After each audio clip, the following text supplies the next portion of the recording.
मग ते बघायला म्हणून आपल्या भारतीय लष्कराने एक टीम टीम पाठवली. त्या टीमचा लीडर होता त्याचं नाव होतं सौरभ कालिया नाव, कॅप्टन सौरभ कालिया. याच्या अंडर आपण 10-15 लोक त्यांच्या अंडर दिली आणि त्याला सांगितलं की जा बघून इथं काय नेमकं चालू आहे. कॅप्टन कालिया ज्यावेळी गेले, साधारणपणे ही घटना एप्रिल महिन्यात आहे, एप्रिल 1999ला कॅप्टन कालिया तिथे गेले.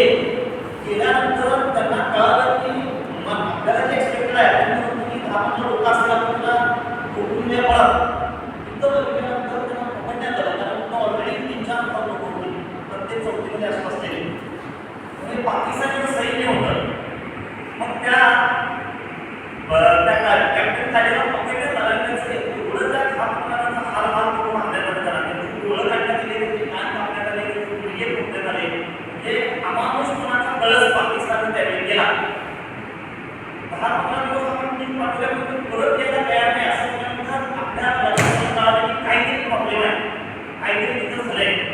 मग आपण ऑपरेशन मिले नावाचं ऑपरेशन मिले आपण तिथं स्टार्ट केलं. स्टार्ट केल्यानंतर हिमालय जो नावाचा विजन आहे तो प्रत्येक चौक्यामध्ये आपल्याला डायरेक्टली 90 डिग्री ते 80 डिग्री असा स्कोप बघायला मिळतोय. म्हणजे आपण जसं जमिनीवर चालतोय बरोबर तसं तिकडे चालायला येत नाही. आणि आता प्रॉब्लेम कसं झाला आहे, हे जे युद्ध आहे ते युद्ध कसं झालेलं बघा, उंचावरती आपला शत्रू बसला आहे आणि उंचावरच्या शत्रूला आपल्याला मारायला खालनं वरती जायचं आहे आपल्याला.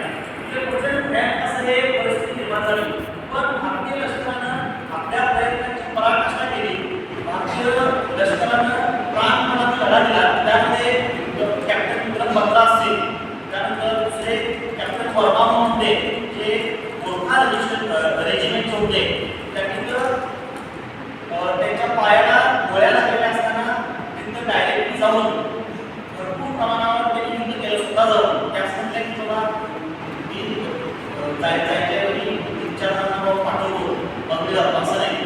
ही लोक होती 24-25 वयाची कॅप्टन एनडीएमध्ये नॅशनल डिफेन्स अकॅडमीमधनं कॅप्टनमध्ये ती सगळी मुलं होती आणि त्यांनी हे अशक्य असं युद्ध जे आहे ते भारताला जिंकून दिलं. त्याच्यामध्ये 5 ते 6 जणांना आपण परमवीर चक्र दिलं. पण एकदा त्या कॅप्टन वर्माला ज्यावेळी त्यांनी एनडीएमध्ये प्रवेश घेतलेला होता त्यावेळी त्यांच्या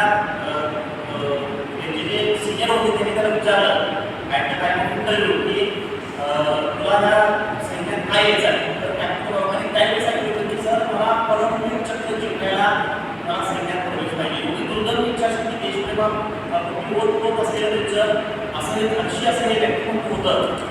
तर कॅप्टन वर्मानं परत त्या इंटरव्ह्यू प्रश्न केला की परमवीर चक्र हे केल्यानंतर दिलं जातं आहे, त्यावेळी तुम्ही सैनिक होत आहे त्यावेळी दिलं जातं आहे. तर कॅप्टन वर्माने त्यांनी सांगितलं की मला भारताचा असा सैनिक असेल जो जिवंतपणे परमवीर चक्र आहे म्हणून असं हे लक्ष वक्तव्य केलेलं होतं. पण त्यांनी ते मिळवलं सुद्धा की पाकिस्तानचे जवळजवळ 6 ते 8 चौक्या वरती बांधले बनला. त्या सगळ्या त्यांनी बरखास्त केल्या. कॅप्टन बंगला पिक्चर बघताय शेरशाह काहीतरी पिक्चरमध्ये कॅप्टन बंगला फार चांगलं वजन त्यांनी त्या पिक्चरमध्ये केलं. पिक्चर बघा अशी एवढ्या 24-25 वयाच्या लोक आपली त्यामध्ये शहीद झाली. भारतातून साधारण 526 लोक त्यावेळी शहीद झाली. जवळजवळ महिना ते 3 महिने युद्ध चाललेलं होतं. ते युद्ध एवढं काय आहे कारण आपल्याला शत्रूवरती कसं आहे म्हणून आपल्याला वरती त्यांना मारायचं आहे. आणि अशक्य असं काम आपल्या भारतीय सैन्याने केलं आणि भारतीय सैन्याने पाकिस्तानचा पराभव केला. अशा वेळी पाकिस्तानचे जवळजवळ 3 ते 4 हजार सैनिक मागे गेले. असं हे कारगिल युद्ध आहे. त्या कारगिल युद्धामध्ये आपल्याला सगळ्यात चांगला फायदा झाला मोगोस नावाचे आपल्या रणगाडे त्यांचा फायदा आपल्याला झाला. जवळजवळ 35 किलोमीटरच्या रेंजमध्ये आपण जवळजवळ 2.5 लाख गोळे बसवले होती. त्यामुळे हे असं अत्यंत अवघड बिकट परिस्थितीत आपण हे युद्ध जिंकलो. जिंकल्यानंतर आपल्याला जागतिक लेवलला परत एक चांगली बळ मिळाली. भारतीय सैनिक काहीही करू शकते, काहीही करू शकते. कारण पाकिस्तान आपल्याकडे 1948 हल्ला केला त्यावेळी ते परत आपण त्यांना हरवलं. 1965 साली परत त्यांनी आपल्याला हल्ला केलेला होता.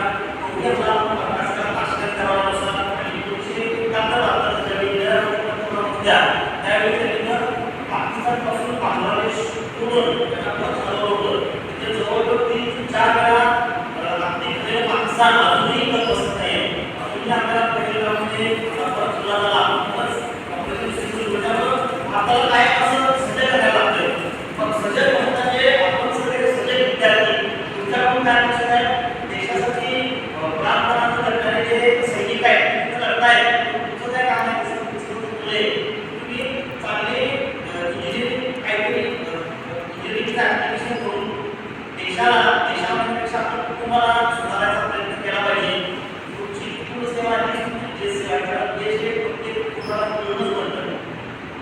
तर आजच्या मागील दिनानिमित्त आपण जे काही शहीद झालेले आहेत त्यांना आपण श्रद्धांजली वाहिलीच आहे. त्याबद्दल तुम्ही हा कार्यक्रम सगळ्यांनी फार चांगल्या रीतीनं साजरा केला त्याच्यात उत्साह दिला.